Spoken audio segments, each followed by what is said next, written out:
નમસ્કાર વિદ્યાર્થી મિત્રો, આજે આપણે ધોરણ 6 ઇંગ્લિશ જે નવું પાઠ્યપુસ્તક આવેલું છે એમાં આપણે પાઠ નંબર 1 હેલ્થ ઇઝ વેલ્થનું સંપૂર્ણ સોલ્યુશન કરવાનું છે. વિદ્યાર્થી મિત્રો, આ વિડીયોમાં આપણે જે પ્રશ્ન આપણે અંદર પાઠ્યપુસ્તકમાં પૂરવાના છે તેની સંપૂર્ણ સમજૂતી મેળવવાની છે. તો વિદ્યાર્થી મિત્રો, જો તમે અમારી ચેનલ ઉપર નવા હોય, પહેલી વાર હોય તો ચેનલને સબસ્ક્રાઈબ કરી લેજો, જેથી કરીને બીજા વિડીયો તમને ઝડપથી મળી શકે.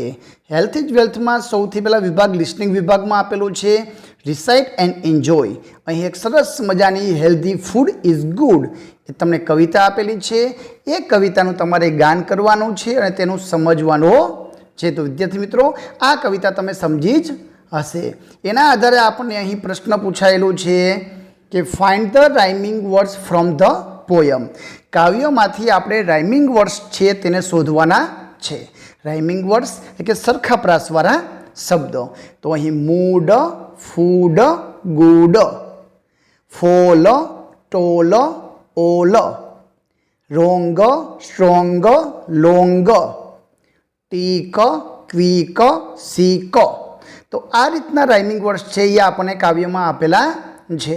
તો તમારે શોધીને અહીંયા આ રીતે નોંધ કરવાની છે. આગળ તમને આગળની પ્રવૃત્તિમાં ફ્રોમ જંક ટુ જોય એક સરસ મજાની રાધા અને ફેરી વચ્ચેની સ્ટોરી આપેલી છે. એ સ્ટોરી તમે અહીંથી અભ્યાસ કરી જાજો. તમે શાળામાં સ્ટોરીનો અભ્યાસ કર્યો હશે. આ સ્ટોરી તમને કેવી લાગી, તમને ગમી કે નહીં, મને કોમેન્ટમાં જરૂરથી જણાવજો. એ સ્ટોરીના આધારે અહીં હવે આગળની પ્રવૃત્તિના પ્રશ્નો આપેલા છે. અહીં આપણે write what will the fairy say about the food. ફેરી આ જે આપેલો ખોરાક છે એના વિશે શું કહે છે? હેલ્ધી છે કે અનહેલ્ધી છે, ખાવા માટે સારો છે કે નથી, એ આપણે અહીં નોંધ કરવાની છે.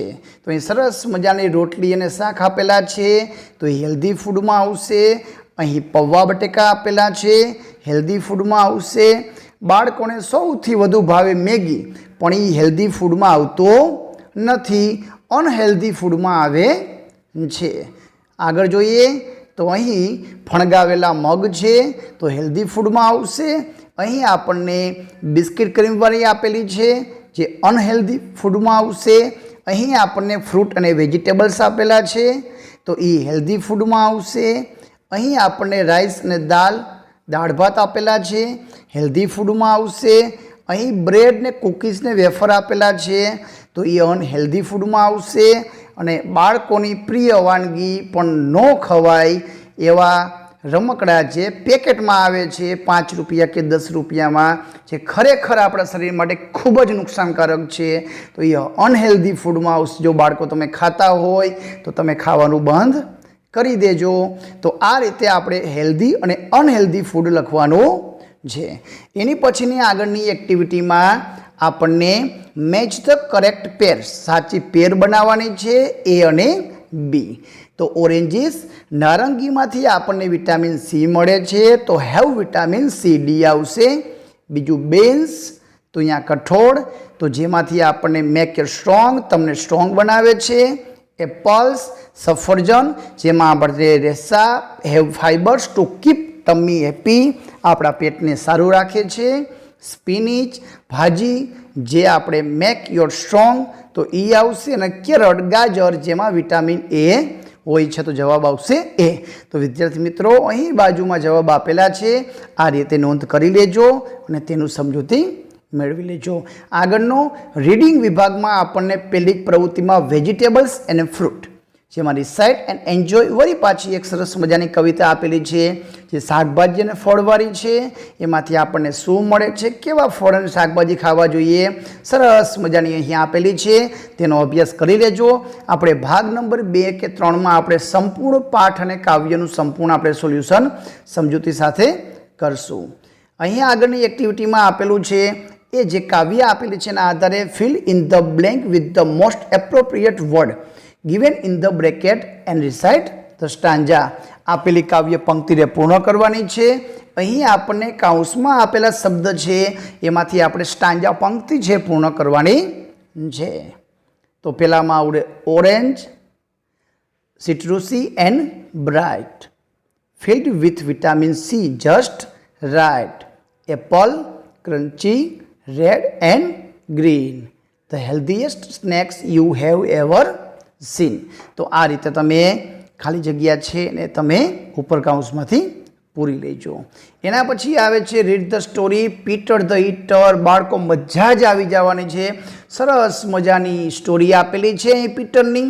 હું કાંઈ ખાતો નથી એવું કહીને કેટલુંય ખાઈ જાય છે અને પછી પેટનો દુખાવો થઈ જાય છે અને પછી ડૉક્ટર પાસે જાય છે. તો અહીં ડૉક્ટર અને પીટર એના વચ્ચેનો સરસ મજાનો ડાયલોગ તરીકે આપણને પાઠ આપેલો છે. એ કઈ વસ્તુ ખાઈ છે. જો વિદ્યાર્થી મિત્રો તમે પાઠ ભણેલા હોય તો પીટરે કઈ વસ્તુ ખાધી છે મને કોમેન્ટમાં જરૂરથી જણાવજો. આગળ જોઈએ એ પાઠના પ્રશ્નો અહીં આપેલા છે. Complete the answer to this question. પ્રશ્નો પૂર્ણ કરવાના છે. પ્રશ્નો તો વુ કેમ ટુ પીટર્સ હોમ. પીટરના ઘરે કોણ આવ્યું હતું? તો જવાબ આવશે guest came to Peters home. પીટરના ઘરે મહેમાનો આવ્યા હતા. What did Peter eat last night. ગઈ રાત્રે એને શું ખાધું હતું? તો Peter ate sandwich the last night. ગઈ રાત્રે તેને સેન્ડવિચ ખાધી હતી. When did Peter eat sandwich. Sandwich ક્યારે ખાધી હતી? રાત્રે ખાધી હતી પણ એનો સમય. તો Peter ate sandwich at 10 o'clock. 10 વાગે. Number 4. Where did Peter eat pizza. એને પિઝા ક્યાં ખાધા? તો Peter ate pizza in the garden. Did Peter go to the doctor. તે ડૉક્ટર પાસે ગયો હતો? હા. તો જવાબ આવશે yes Peter went to the doctor. તો આ રીતના જવાબ લખવાના છે. આગળ આપેલું છે આપણને યુઝ ઓલ ધ લેટર્સ. બધા જ શબ્દોનો ઉપયોગ કરો of the given words and make new words. આપેલા શબ્દમાંથી એના અક્ષરો આપેલા છે એ લેટરનો ઉપયોગ કરવાનો છે ને કંઈક નવો શબ્દ બનાવવાનો છે. બિયર્ડમાંથી બને બ્રેડ. તો ઈટમાંથી બનશે ટી. નેટમાંથી બનશે ટેન. ટોપમાંથી બનશે પોટ. ડોસામાંથી બનશે ડોસ. પોસ્ટમાંથી બનશે સ્ટોપ. નાવમાંથી બનશે વોન. બટમાંથી બનશે ટબ. લૂઝમાંથી બનશે સોલ. લેટમાંથી બનશે ટેલ. લાસ્ટમાંથી બનશે સોલ્ટ. વિદ્યાર્થી મિત્રો આના સિવાયના પણ જો કોઈ નવા શબ્દ બનતા હોય તો તમે બનાવી શકો છો. તો આ રીતે આપેલા સ્પેલિંગના અક્ષરનો જ ઉપયોગ કરીને આપણે બનાવવાના છે. આગળ પ્રશ્નમાં આપેલું છે strike out the letter M and underline the word in the story. જે એમ આપેલા છે એનો સ્ટ્રાઇક છેકો મારવાનો છે વિદ્યાર્થી મિત્રો. જે એમ ઉપર આપણે છેકો મારી દઈએ તો આપણો જે સ્પેલિંગ વધે છે તો DOCTOR ડોક્ટર. તો આ રીતે તમારે એમને દૂર કરીને જેટલા એમ આવે છે એને દૂર કરીને તમારે બનાવવાનો છે. તો હંગ્રી ભૂખ્યું અને હરી પણ બને છે.